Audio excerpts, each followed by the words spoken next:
Southern Arizona's drylands are under intense pressure from both human and environmental conditions, which have led to their widespread degradation. Degraded drylands have a reduced capacity to support plant and animal communities, as well as provide for human needs. Once degraded, dryland ecosystems are slow to recover, and we need better techniques to improve restoration success in drylands. My name is Ariel Leger, and I'm going to talk to you about my master's research using mulch and compost to increase success of rangeland restoration by using a soils-first approach. Drylands are vast, covering almost 50% of the planet and supporting 3.5 billion people.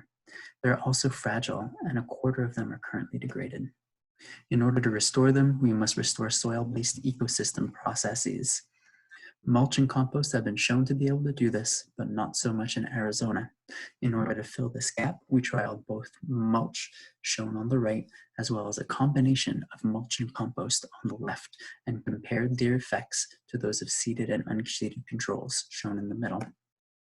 We surface applied these amendments in a semi-randomized block design in a rangeland in southern Arizona. We measured the response of key soil characteristics, as well as the related ecosystem processes that we're trying to restore. What we found was that although mulch and compost could both improve characteristics, compost, especially when used in large amounts, actually reduced the amount of vegetation present. This can clearly be seen by comparing the two pictures on the right, showing compost after 14 months with no increase in vegetation, and the pictures on the left showing mulch after the same amount of time with a clear increase in vegetation. To explain these results, I want to look at a single mulch plot over time. On the left, we can see that before mulch was applied, it was mostly bare ground.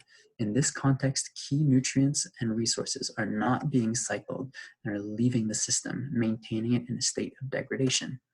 After adding mulch, we were able to statistically increase the amount of nitrogen fluxes, soil moisture retention, and vegetation in these plots.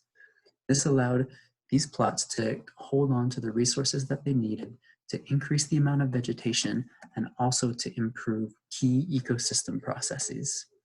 These results are important because they provide us with practical techniques that we can use to improve the short-term results of ecological restoration in southern Arizona's drylands.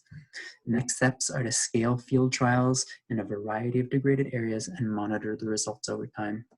I would like to thank my advisors, lab manager, and Walter Lane, who allowed us to set up this experiment on his land. This research would not have been possible without you all.